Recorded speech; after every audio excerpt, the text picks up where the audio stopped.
space, but like there was, I think some behind the scenes of Leia's bedroom on Alderaan in Obi-Wan. And there's the whole bedroom, but they're able to go out on the balcony and look out onto Alderaan. And I thought it was amazing. And I liked that was like a lot of still physical build stuff. Like I'm not out of a job. It's just like where art department now, they're virtual art departmenting. So there'll be everyone is run, the production designer still runs both departments, but they'll build all the digital sets early with the virtual art department and then hand off whatever is going to be a practical build to the practical art department, which is really where I fall in. But I'm just learning these skills to have them. So if a virtual art department needs me and I have Unreal skills, then, And is next AI? Yeah. Well, we're using that too. Cause like there's like a Photoshop beta where it's crazy. I'm like, anyone can do this stuff now. Like there was a demo on like switching a shirt out. And you just select the shirt. And it doesn't work so well yet, but within 5 years, it's going to be amazing. Totally. And that's something that I can still do faster, I think, with iStock. Yeah. Yeah. But just having that as like a quick, even like the generative fill has gotten so much better over the last couple of years. And that's all stuff that we use, every day for. Yeah, I just know, like, I'm pitching a commercial, commercials, and it's just so much easier for us to put a pitch deck together with the visuals that it's still wacky and it's still hard, but it's better than doing just like, an iStock search or something like that. We're putting together these decks much quicker. That's closer to the vision that we have, where it used to be, on my end, on the corporate side, like agencies and tons of people and all this stuff. So, in some ways it's great, but then in other ways it's, other people are going to, there's like this like mid-level group of people who are going to be in trouble if they don't, get good at it, basically. Yeah, well, we're just using. For me, they're all tools. They're tools. It's like a calculator. Like Midjourney too is another where like we're not using it as art, but we'll use it as we're trying to find something exact. Or we're trying to find a mood, or we're trying to find something that combine two photos or whatever it is. The AI helps us with that, but we're still the ones putting the pitch decks together and straining out, all the. I feel like it's a calculator like ChatGPT. Like we haven't used anything we've gotten from ChatGPT in any of our projects, but like we'll get stuck or we'll fight over something in a meeting and we're like, let's see what it says. And like give us 10 taglines for this campaign or whatever it is. And like maybe 2 words spur some thought that we didn't have. And then we build off of that. So it's just a tool. I think people kind of freak out about it. I just used it for a business proposal and it was great. So I don't know what to tell you. But like, think of so we have to come up with all this copy to fill like newspapers and like we'll be making all this fake stuff. Oh yeah. And so it's just like a way to make it. It's just I think the copyright is still in it. It's still the area is like Napster level of who knows what's going on. Yeah. Right. Like even using like if say Photoshop does a suit swap or something, where do they get that suit from? Because I have to then give that to the legal department to show them what the 2 images I merged together. So I still have to go get an iStock in. Like I still need proof that we paid for the content that we're using to be legal on the show. So we're not there yet, but they're all going to be like, it just makes things so much faster, I wish we made that my day was faster, but it doesn't.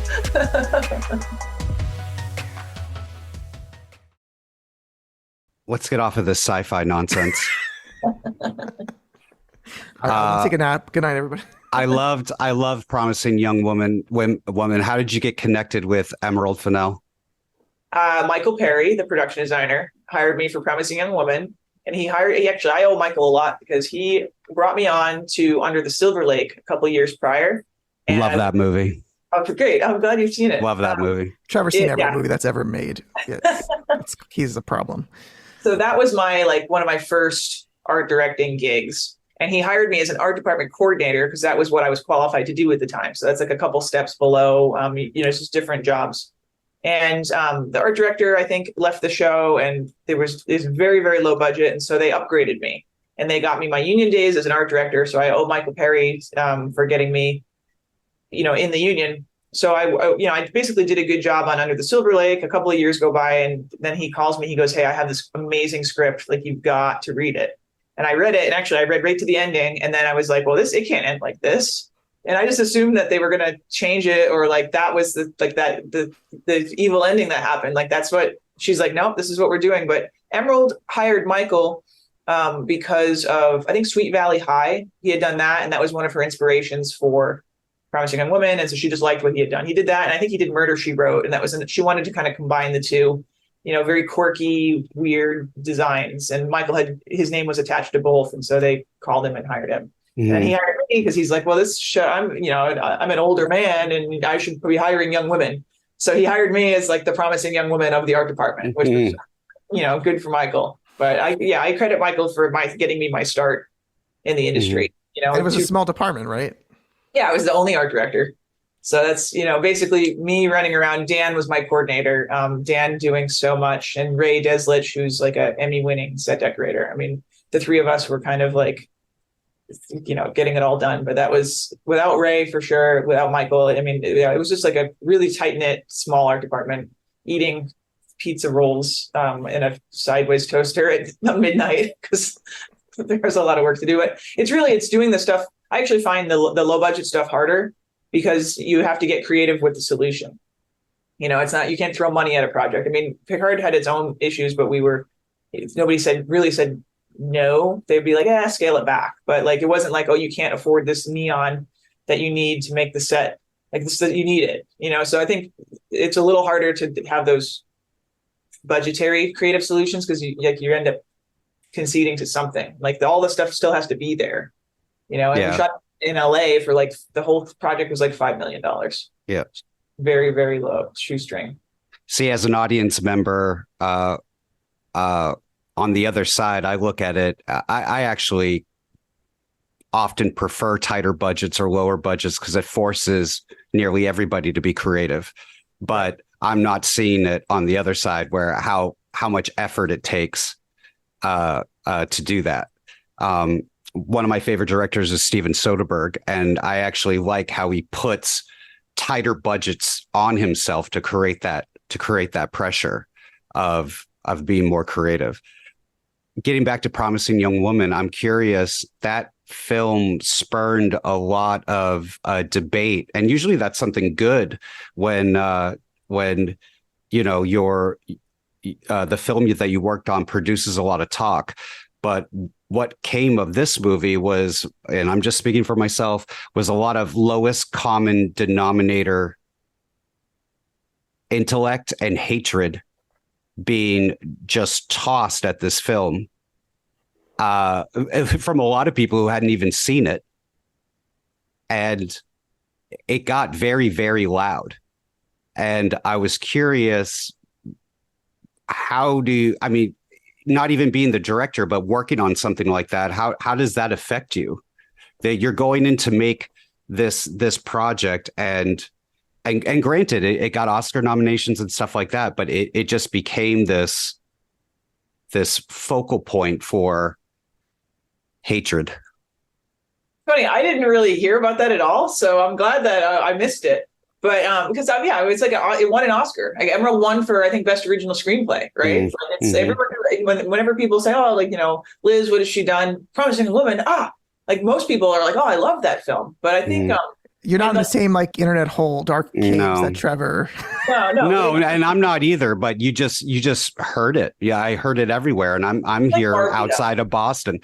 Oh yeah, I mean, it's not as big as Barbie, but I mean, Barbie is. I mean, I've seen it twice, and I had this guy angrily walk out halfway through the film of my first screening, and I was like, oh, there's the entire movie right there. There it is.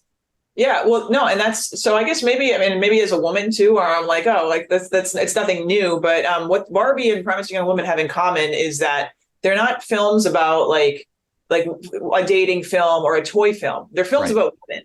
Right. So if you don't like it, like I can't help you, I mean, and I didn't like, even Barbie, like there were some of the jokes I thought didn't land, and like, it wasn't my favorite film of the year. Mm-hmm.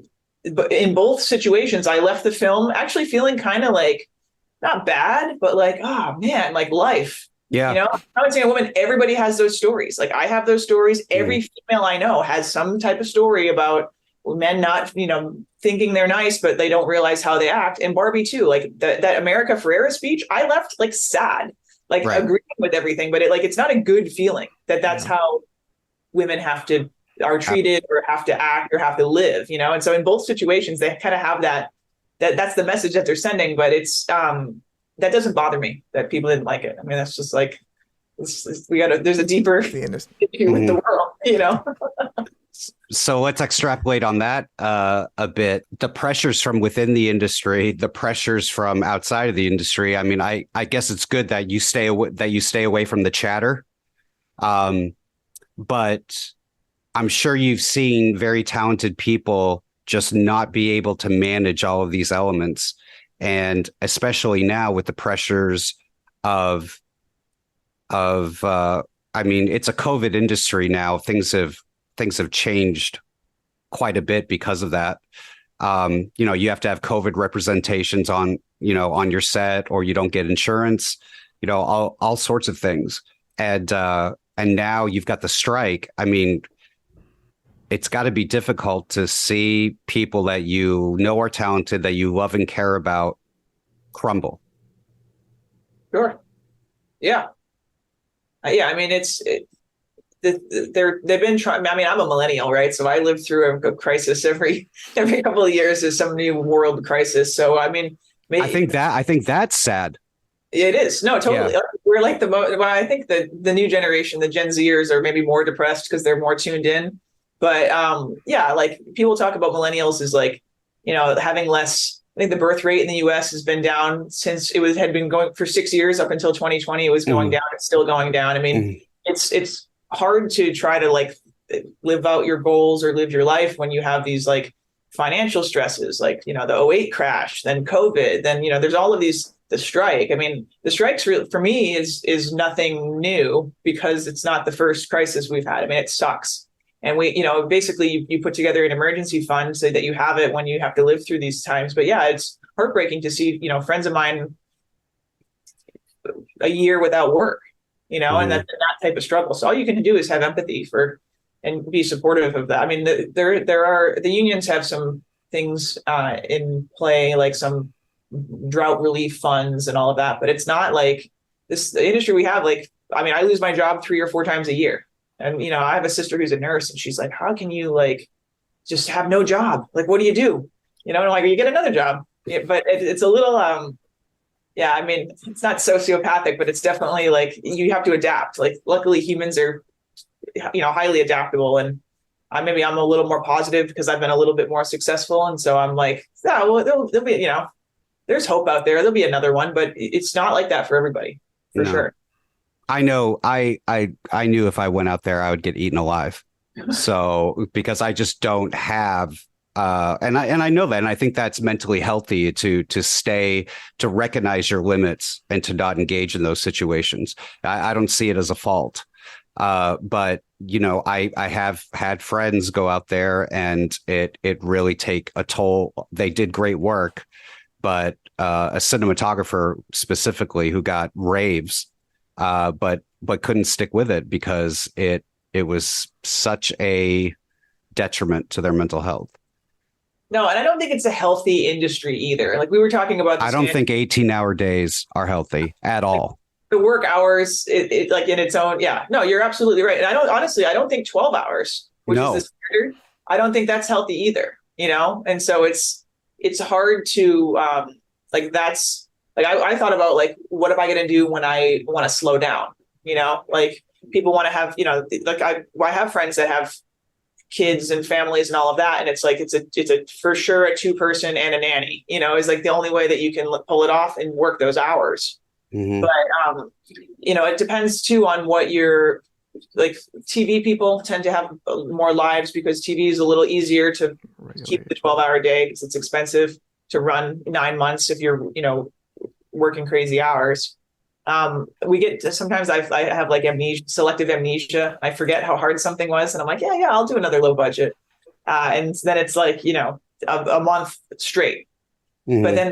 But then you kind of have to balance, like for a lot of people, taking a couple of months off every year to decompress and to recollect themselves. And then we're kind of like, I'm not a glutton for punishment, but I'm already ready for my next adventure, you know? And so that's, I mean, it's really just the attitude that you take, but you do have to, and I'm notorious. I mean, my friends, if they listen to this, they'll be like laughing because like I'm notorious for not taking breaks, you know, and I'm at my desk at lunch, like reading the news or finishing something while I eat and not sitting, relaxing, and staying late, because for me, like my anxiety goes away when the job is done.